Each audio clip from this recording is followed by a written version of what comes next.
अब देखिए next question क्या कह रहा है, कह रहा है state whether the following are true और फॉल्स।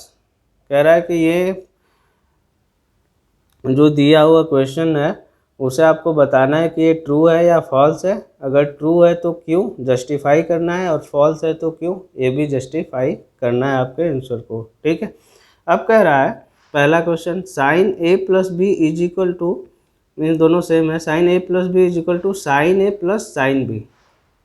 चलिए हम यहाँ पे जस्ट प्रूफ करने के लिए या चेक करने के लिए कि ये क्या सही है या गलत है, हम ए की वैल्यू कुछ भी ले लेते हैं, कुछ भी इन द सेंस 30 डिग्री लेते हैं, और बी की वैल्यू लेते हैं 45 डिग्री। ठीक है, और सॉल्व कर देते हैं। इसको हम 60 ले लेते हैं तो ज़्यादा इजी रहेगा। ठीक है, जस्ट सॉल्व करने के लिए, क्योंकि ये 1 मार्क के क्वेश्चन आएंगे, आपको ट्रू और फॉल्स ही बताना होगा, तो ये इजी हो जाएगा। अब देखिए साइन ए प्लस बी जो है, साइन ए प्लस बी, इसको कैसे लिख सकते हैं, साइन 30 प्लस 60 डिग्री, मीन्स ये क्या हो जाएगा, साइन 90 डिग्री। अब साइन 90 डिग्री की वैल्यू कितनी हो गई, 1 होती है। ठीक है, मतलब LHS हमारा कितना आया, LHS जो आया ये 1 के इक्वल है। अब राइट हैंड साइड देख लेते हैं, साइन ए कितना है 30 डिग्री, प्लस साइन बी कितना है 60 डिग्री। अब साइन 30 की वैल्यू कितनी होती है, साइन 30 की वैल्यू होती है 1/2, और साइन 60 की वैल्यू होती है √3/2। ठीक है, तो इसको अगर सॉल्व करते हैं तो 1 प्लस √3/2 आता है। क्या ये 1 के इक्वल है, ये RHS 1 के इक्वल है, नहीं है। तो यहाँ पे क्या है, LHS does not is equal to RHS, तो ये कंडीशन क्या हुआ, ये हो गया फॉल्स। तो ये स्टेटमेंट क्या हो गया, फॉल्स हो गया। तो फर्स्ट वाला क्या हुआ, फॉल्स। इतना क्लियर है।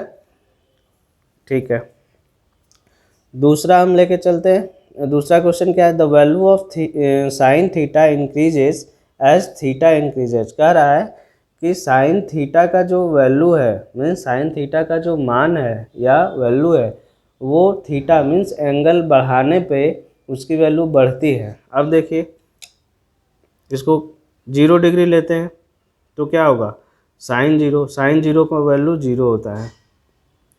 30 डिग्री लेते हैं तो साइन 30, साइन 30 की वैल्यू क्या हो रही है 1/2। ऐसे ही हम 60 डिग्री लेते हैं तो साइन 60, साइन 60 की वैल्यू होती है √3/2। ठीक है, अब देखिए 90 डिग्री लेते हैं तो साइन 90, साइन 90 की वैल्यू कितनी होती है 1। अब देखिए 0 डिग्री जब लिए तो ये 0 था, 30 डिग्री लिए तो क्या था 1/2, मतलब 0 से बढ़ा, फिर 60 पे गए तो √3/2, 90 पे गए तो 1। तो थीटा का वैल्यू हम अगर 0 ले रहे हैं तो 0 आ रहा है, उससे ज़्यादा हम बढ़ा रहे हैं, मतलब थीटा की वैल्यू हम इंक्रीज कर रहे हैं, तो साइन थीटा की वैल्यू क्या हो रही है, इंक्रीज हो रही है। तो ये स्टेटमेंट क्या है, ट्रू है। समझ में आ गया क्यों ट्रू है। तीसरा क्वेश्चन है, the value of cos theta increases as theta increases. कह रहा है कि जैसे अभी साइन थीटा के लिए किया वैसे ही कॉस थीटा के लिए करिए। कह रहा है कि थीटा का वैल्यू हम बढ़ाएंगे तो कॉस थीटा की भी वैल्यू क्या होगी, बढ़ेगी। देख लेते हैं, थीटा अगर हम 0 रखते हैं तो कॉस जीरो क्या होगा 1। थीटा डिग्री अगर हम 30 रखते हैं तो कॉस 30 क्या हुआ 2/√3। कॉस 60 लेते हैं, कॉस 60 क्या होता है 1/2, ये 60 लिए तो 90 लेते हैं तो कॉस 90 की वैल्यू 0। अब देखिए 0 रखे थे तो 1 आया था, 30 रखे थे 2/√3, 60 रखे थे तो 1/2, 90 रखे थे तो 0। मतलब हम थीटा का वैल्यू तो बढ़ा रहे हैं लेकिन कॉस थीटा का वैल्यू क्या आ रहा है, कम होता जा रहा है, 1 से लेकर 0 तक आ गया। तो ये स्टेटमेंट्स क्या है, फॉल्स है। क्या है, फॉल्स, क्योंकि हम थीटा बढ़ा रहे हैं तो कॉस थीटा की वैल्यू कम हो रही है, ना कि बढ़ रही है। ठीक है, कह रहा है sine theta is equal to cos theta for all values of theta.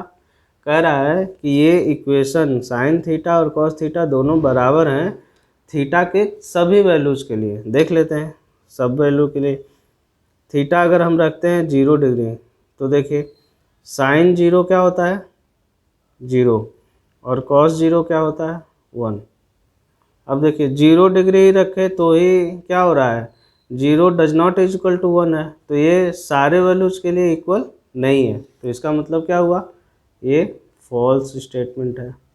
समझ में आ गया क्यों फॉल्स है?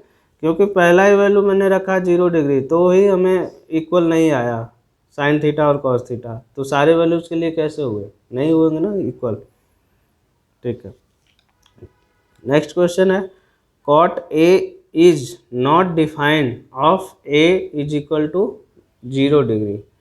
कह रहा है कि एंगल ए की वैल्यू अगर हम 0 डिग्री लेते हैं कॉट ए में तो इसकी वैल्यू नॉट डिफाइंड होती है। तो कॉट 0 डिग्री की वैल्यू क्या होती है नॉट डिफाइंड। हमने बताया था आपको नॉट डिफाइंड क्यों, क्योंकि tan 0 की वैल्यू जो होती है tan 0 की वैल्यू क्या होती है, वो होती है साइन 0 अपॉन कॉस 0। साइन 0 की वैल्यू कितनी होती है, साइन 0 की वैल्यू जो होती है वो 0 अपॉन 1, 0 अपॉन 1 0। इसका रिवर्स करेंगे तो क्या आता है नॉट डिफाइंड। तो ये स्टेटमेंट क्या है, ये स्टेटमेंट ट्रू है। ठीक है, तो ये था आपका एक्सरसाइज नंबर 8.2 का कंप्लीट सॉल्यूशन। आपको किसी भी क्वेश्चंस में डाउट हुआ हो या नहीं समझ में आया हो तो आप कमेंट कर हमें बताइए, हम आपको फिर से हम उसे एक्सप्लेन करेंगे और आपके सारे डाउट्स हम क्लियर कर देंगे। Thank you.